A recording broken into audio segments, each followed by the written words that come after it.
How's it going, everyone? This is Sean here from Scale Model Car Guide channel. And today, before we get started, I'm going to thank all my subscribers, all my old subscribers, all my new subscribers.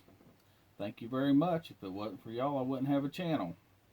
Okay, with that being said, today is just going to be it's going to be a mail call and stash ads. I haven't really got nothing done on the buddy build with Russell. He's getting quite a farther along than I am, but I haven't had time between work and stuff going on that I haven't had a lot of time to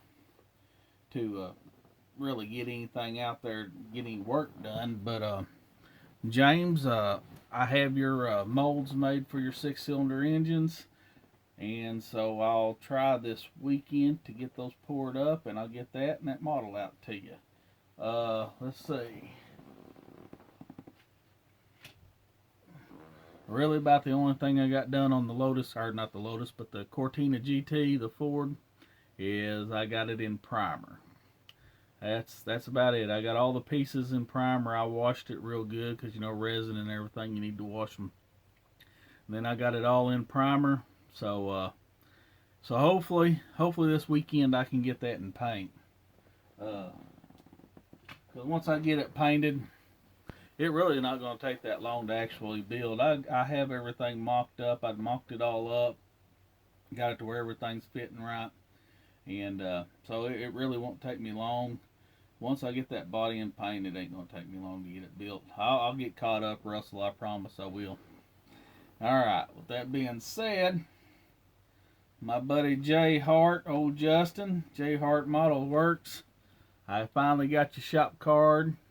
Well, I got it the other day. I just haven't had time to make a video on it. But for all my subscribers, if you're not subscribed to Justin, please do. This dude right here, you can see the awesome builds he's got right there. But he does build series, and he's one hell of a builder. The attention to detail and everything he does, his paint work, from his scratch building to the photo etch to everything, the resin parts. I mean, this guy, he can do it. And if you need to learn how to do something, you know, this is the guy to go to. Of course, there's a lot of the guys on here that know how to do that too. I ain't gonna take away from them either. We're all in the community, and we all, you know, have our own things that we can do. Like me, I'm not a good talker. I can't explain. Justin, he can sit down and he can edit and explain what he's doing and stuff. I can't do that. I wish I could, but I just don't have that in me to do it. But thank you, Justin. Thank you for the kind words. And we got a buddy build coming up after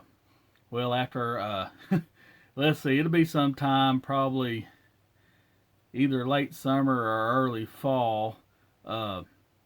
We both ordered the new Tamiya, what was it, the Nissan Fairlady ZGs, the brand new tooled kits. We got those ordered. We ordered them from Hobby Link Japan, and that's going to be our buddy builds. Right now, I can only build one model at a time, so I got this buddy build going on with the Cortinas right now with Russell. And then after this buddy build's done, then I have the Trumpeter 112 scale Ford GT40 buddy build. And that's going to be with Seamus at See My BMW. And then after that one's done, then me and Xavier are going to do Formula One builds. And then after that, by then we should have our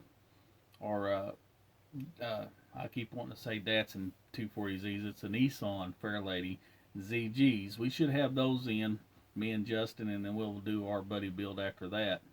And then I know sometime after that, I think me and Tim are going to try to hook up with a IndyCar buddy build. But like I said, I got a lot of models. I got a lot of stuff to build. I got more models than I can build, but I keep buying them. It's a habit, but I do believe that models are meant to be built. Don't matter how much they cost, how old they are. I don't give a damn. Excuse my language.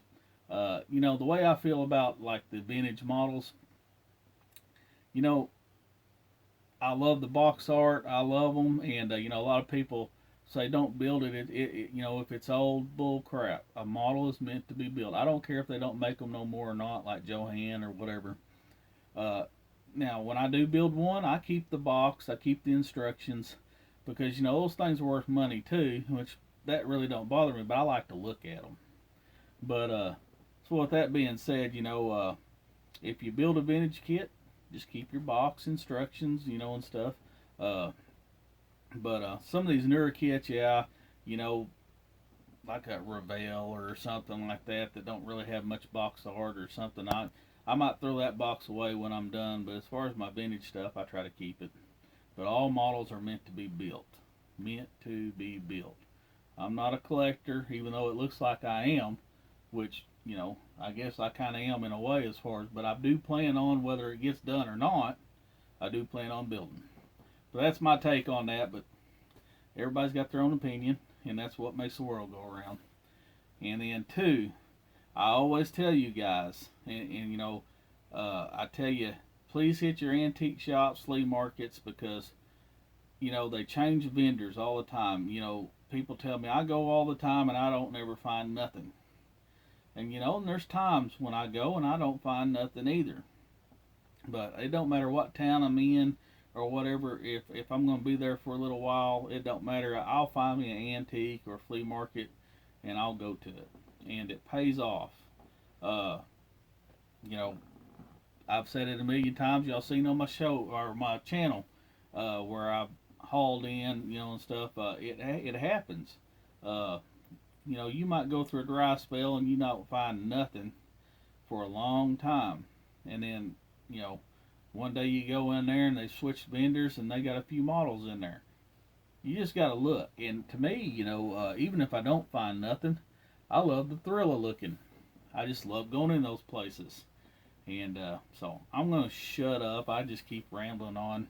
So I can't talk very good, but then when I do get to talking, y'all can't shut me up. But all right, Steven. I know you love your NASCAR, and I was at the hobby shop, or not hobby shop, it was the antique shop, and I picked this one up here, and it's still sealed. It's a Dale Earnhardt Goodwrench Monte Carlo, and that's the one with the swept back glass, you can see right there. And this one here is from 1988, and it's a monogram kit. I might have said Revell, but it's a monogram kit from 1988, still sealed. I give $20 for that, which usually in a place like that I don't try to pay that much money, but it is a Dale Earnhardt and it is a Monte Carlo. It's the 80s Monte Carlo, so I was like, you know what? I don't have that. I'll buy that. And then I don't, you know, y'all know I don't really build a lot of airplanes or military models on here and stuff, but I buy them. And one of these days I might start in on it, but my oldest boy, he builds military models, and he also builds Gundam, sci-fi, you know, anime. He's into the war gaming, like Bolt Action, Warhammer, you know, all that stuff. He does all kinds of stuff like that, and a lot of times I'll buy a lot of kits for him. And then I got that closet there. It's got a bunch of airplanes and tanks and ships. And then most of his collection he's got is because I give to him. He's got a crap load of stuff. And I've added him some more stuff I bought today. I got this right here. It is a Revell FA-18 Hornet, the Hunt for Red October. And The date on this box, if I can find it, 1990 on this one. I give $5 for it. And you can see it's still sealed. And it's 1/48 scale. That'd be fairly decent size. So $5 for that today. Same vendor had this one right here. It is a FA-18E Super Hornet and 1/48 scale. And the date on this box is, this in here was 2016, so that's probably the newest one. And this one here, still sealed on the inside. $5. $5, guys. Get out there and hit your antique flea markets. $5. Okay. The next one. And this one here is a Revell 1/48 scale F106 Delta Dart. It's got beautiful box art.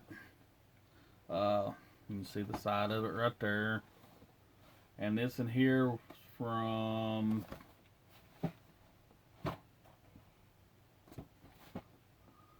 (2004). So 1/18 scale. This one's not sealed inside, but every bit of it's accounted for. It's all there. Big old decal sheet. And it looks like it'd be a pretty good size. Look at that wingspan. $5. $5. And then this one here I paid more than $5 for. I paid $15 for it. It's a huge one. Have to back up to get that in. It's 1/32 scale. And it's Revell of Germany. It's a Grumman F14A Tomcat. And you can see right there, it says 1989 on the box. Big old box. This thing is going to be huge. Yeah. And it's still sealed on the inside. The decal sheet. They're old, but they're still usable. I don't know if you can see that or not. Navy plane. It's got 2 or 3 different markings that you can make the plane. Ed from Ed's Attention to Detail.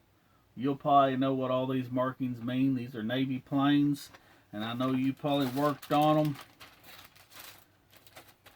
So you can tell me what they are, but here, look how big this thing is. It's still sealed on the inside. Look at the wings on that thing. Huge. Look how big. Absolutely humongous. There's the other parts tree. Here's the canopy. That thing is absolutely going to be huge. So I paid $15 for that. I don't know how. I haven't even looked on eBay to know how much they go for, but I guarantee it's more than $15. So that was a heck of a deal right there. So guys, like I've been preaching for a long time, y'all's tired of hearing me preach. Please get out and hit your antique flea markets, because you know you might not find a deal today, you might not find one tomorrow, but you will find one soon. And with that being said, I wish I had more done on the Cortina, Russell. We just had a lot of stuff going on. I get my new furniture. We've had it ordered since I think it was all the way back in December. We ordered our furniture, and it's finally coming in tomorrow. So I will have to get all that stuff situated and everything, and then I work the next 2 days after that, and then the weekend I should be off, and hopefully I can get paint on that Cortina. and then James, I'm gonna get your 6-cylinder engines molded up, or I got them molded up. I'll get them poured up, I guess you could say, because I got the resin now. I've already made the molds, and then once I get those poured up, I'll pour you up about 4 or 5 of them, and I'll throw them in the model box, that slant nose Porsche I'm giving you, and I'll get it mailed to you. All right, guys, enough rambling. You're tired of seeing my ugly fat head. All right, peace out.